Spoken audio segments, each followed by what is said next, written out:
वंदे भवानी शंकरो श्रद्धा विश्वास रूपेण याभ्यम न सिद्धम पश्यन्ति हृदय स्थित ईश्वरम।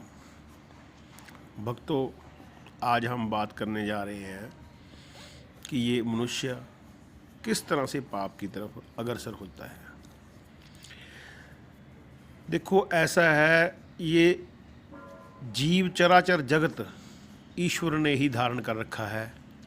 तो जब सब जीव के अंदर, सभी मनुष्य मात्र के अंदर ईश्वर का हृदय में स्थिति विद्यमान है, तो ये मनुष्य फिर पाप की तरफ अग्रसर क्यों होता है? ये क्वेश्चन, सवाल बनता है।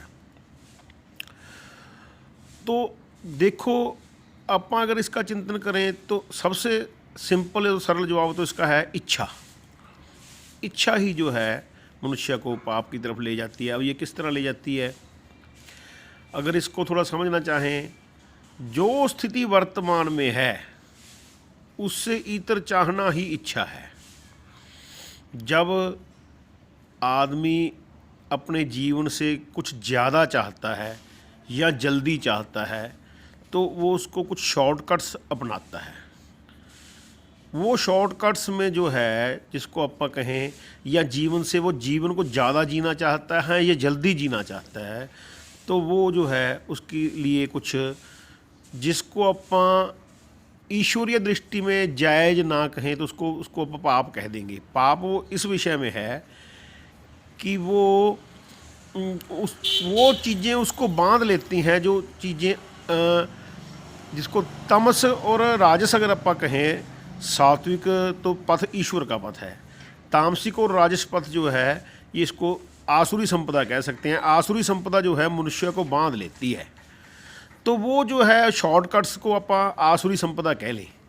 तो जब वो कुछ ट्रिक्स, जिसको ट्रिक्स यूज करके जब वो उसकी तरफ अग्रसर होता है, वो चीज़ को प्राप्त करने की इच्छा करता है, या स्वाभाविक जिसको आप स्वतः ही परमात्मा जो देता है उसको ना मान के आप किसी चीज़ को लेना चाहें, जिसका या तो ये कहें भी हमारे भाग्य में नहीं, या जो जैसे भी उसको कह दे भी, नेचुरल ढंग से जो प्राप्त ना होने वाली चीज़ को प्राप्त करना जब चाहता है तो वो मनुष्य, उसको हम पाप कह देते हैं। ऐसे कहना भर है।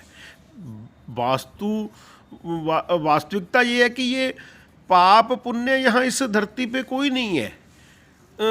उसकी इतर पोजीशन चाहना ही पाप पुण्य के नाम से इसको एक कैटेगराइज किया गया है, इसको एक श्रेणी बना दी गई है। लेकिन एक्चुअल में ये पाप पुण्य कोई चीज़ नहीं है। पर इसको बिना समझे तो फिर सब कुछ है, क्योंकि बिना समझे अगर उसको फिर कहें फिर तो पाप कोई है ही नहीं, तो पाप करने लग जाएं। ऐसा नहीं मित्रों। देखो, ये ज्ञानी के लिए ये बातें हैं, जिसने अपनी साधना में आगे बढ़ना है। ये वीडियो भी आप ये निश्चित मानिए साधकों के लिए है, ये अन्य मनुष्यों के लिए नहीं है। आप ये कृपया मेरी बेनती हाथ जोड़ के मान लें, क्योंकि इस तरह का वीडियो अगर आप बिना किसी लेवलर या जिसकी श्रेणी ना हो, या जिसने जो इसके लिए पहले फॉर्मेट तैयार किया ना हो, वो इसको सुनेगा तो उसके फ़ायदे में नहीं, हो सकता उसके नुकसान में भी चला जाए। तो मेरी बेनती ये है भी, ये वीडियो जो साधकों के लिए है, ना कि आम जनसाधारण के लिए। जनसाधारण ने सुनना है तो उसमें से कुछ अच्छी बात ग्रहण करके ले जाना चाहता है वो ले जाए, जो इसकी बुरी बात उसको बुराई की तरफ ले जाना चाहती है, कृपया करके वो इसको बेशक ना देखे। तो अब आगे की बात, अगर समाज में देखें तो आपको ये पता चलेगा कि जो बुराई की तरफ अग्रसर लोग हैं, जिसको आप गुंडे या गैंगस्टर तक कह दें, उनमें भी अगर वो सत्य की मार्ग पे नहीं चलते तो वो बहुत जल्दी ख़त्म हो जाते हैं। आप देख लीजिए, बेशक आप जो देखेंगे, जो गैंगस्टर है या कोई गुंडा है या कोई, वो आखिर में कुछ ना कुछ धर्म का सहारा लेता है। वो किसी तरह से लोगों के अच्छाई करने की तरफ, या बुरे जो लोग पीड़ित हैं उनकी मदद करने की कोशिश करता है, तो वो कुछ लंबे टाइम पे चल जाता है। वो जो है धर्म का कार्य पे करना शुरू कर देता है तो थोड़ा लंबा चल जाता है। अगर वो धर्म का कार्य ना करे, खाली लोगों को प्रताड़ित ही करता रहे, तो बहुत जल्दी ख़त्म हो जाता है। सरकार द्वारा या किसी पुलिस द्वारा मारा जाता है। नहीं तो जब वो धर्म का कार्य करता है या कुछ लोगों की सहायता भी करता है, तो उतने उतने लोग उसकी तरफ वो ईश्वरीय रूप से उसको अपने मेंटली तौर पे उसको मदद करते हैं, या कुछ इस तरीके से बात चलती रहती है। तो दूसरी बात, आप अगर इन सब बातों को देखें, अगर कोई फिर तरीके दो ही हैं ज़िंदगी जीने के।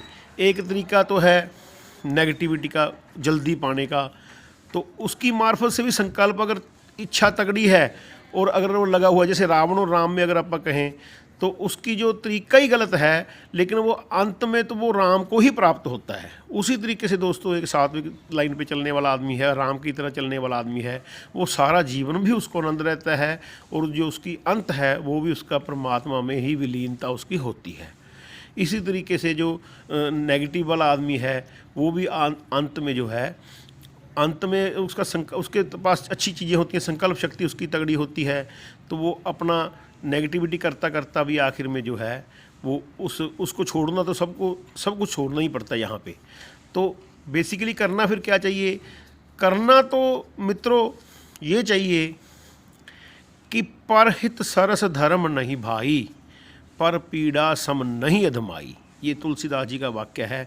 इसको धारण करके जब अपनी खुद की जो अगर इच्छा ही नहीं है, इतर चाहने की इच्छा ही नहीं है, तो आप स्वाभाविक ही सम है, तो जो भी जीवन मिला है इसको परहित, पराये धर्म, पराये के हित के लिए लगा दें। और अगर ये समझने शुरू कर दें कि पर पीड़ा सम नहीं अधमाई, दूसरे को दुख देने के समान दूसरा कोई दुख नहीं है, तो मित्रों आप ये जानेंगे कि ये जो ज़िंदगी है बड़ी सरल हो जाएगी। अब एक बात और, शायद वो भी आपको हजम नहीं आए, क्योंकि मैंने बार बार ये इस वीडियो में कहा है कि ये वीडियो साधकों के लिए है।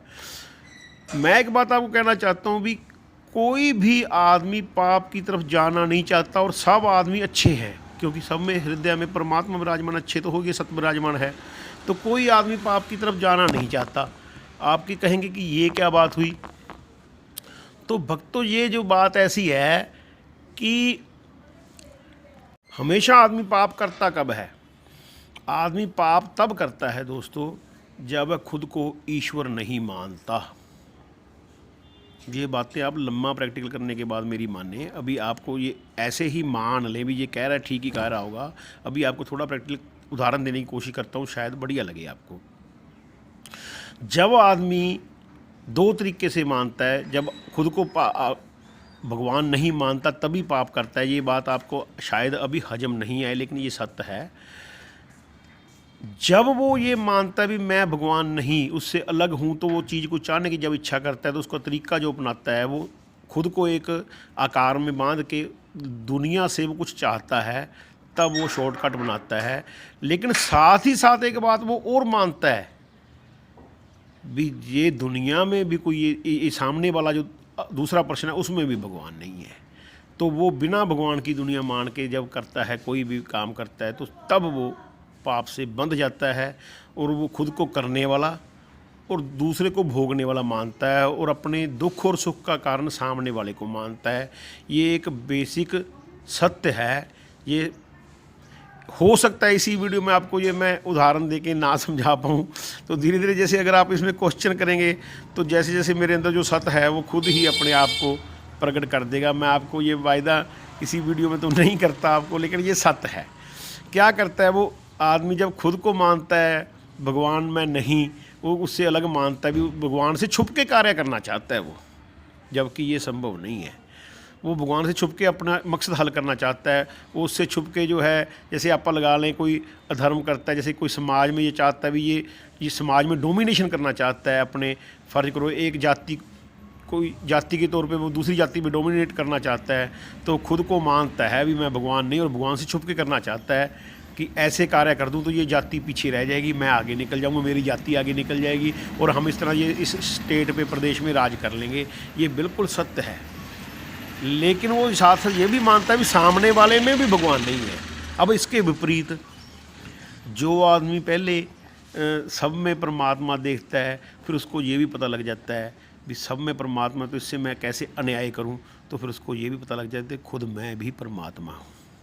जब उसको ये अनुभव हो जाता है कि मैं भी परमात्मा हूँ, तो फिर उसको पता लग जाता है कि मेरे की ये इच्छा, ये द्वेष, ये राग, ये मेरी क्या है, कुछ भी नहीं। जब उसको सारा समझ में आ जाता है, फिर उसको पता लग जाता है कि मैं खुद ही परमात्मा हूँ। फिर उसको अन्यंतर कुछ नज़र ही नहीं आता, उसको कोई उसकी ज़रूरत ही नहीं रहती। वो स्वयं ही परमात्मा में वास करता है, सब दुनिया का बस फिर भला ही चाहता है। फिर जो स्वाभाविक ही तुलसीदास जी की तरह उसके मुख से निकलता है, परहित सरस धर्म नहीं भाई, वो चाहता है कि सब कुछ, मेरा जो शरीर भी लग जाए ऋषि दधीची की तरह, फिर वो अपना शरीर भी लगाना चाहता है भी इस भगवान के जो सारे ये आडंबर, भगवान का ये सारा ये ऐश्वर्य बनाया हुआ है, इस ऐश्वर्य में अगर ये शरीर भी काम आ जाए तो ये मेरी भगवान को आहुति होगी, तो वो बड़ी खुशी से अपना शरीर में न्यौछावर कर देना चाहता है। ये मित्रों, ये एक ये सिद्धांत है। इस सिद्धांत को मैं नहीं समझता भी आप कितना मानते होंगे नहीं मानते होंगे, मैं जचा देना मेरे हाथ में नहीं है, लेकिन सच है। अब दूसरी बात, अध्यात्म एक्चुअल में है क्या, ये आप अलग ही वीडियो में एक चर्चा करेंगे। थोड़ा सा आज मैं आपको जाग जरूर लगा देता हूँ। माँ के गर्भ से ही जब जीवन शुरू हो जाता है, उसी से ये जीवन शुरू हो जाता है और मौत के अंतिम सांस तक यह जीवन रहता है। यह जीवन पर्टिकुलर जब से शुरू होता है, वहाँ से ये जीवन को जीने का इसका सफ़र शुरू होता है। जब ये सोचता है अब तक का जो होनापन है, उसको जो है अब को सच मान के और जहाँ से चला है उसको ना जान के, मूल को भूल कर ये आदमी अज्ञानी रूप से जीव बन जाता है। अगर अपने मूल को जान ले और मूल में स्थित रहे तो ये परमात्मा है।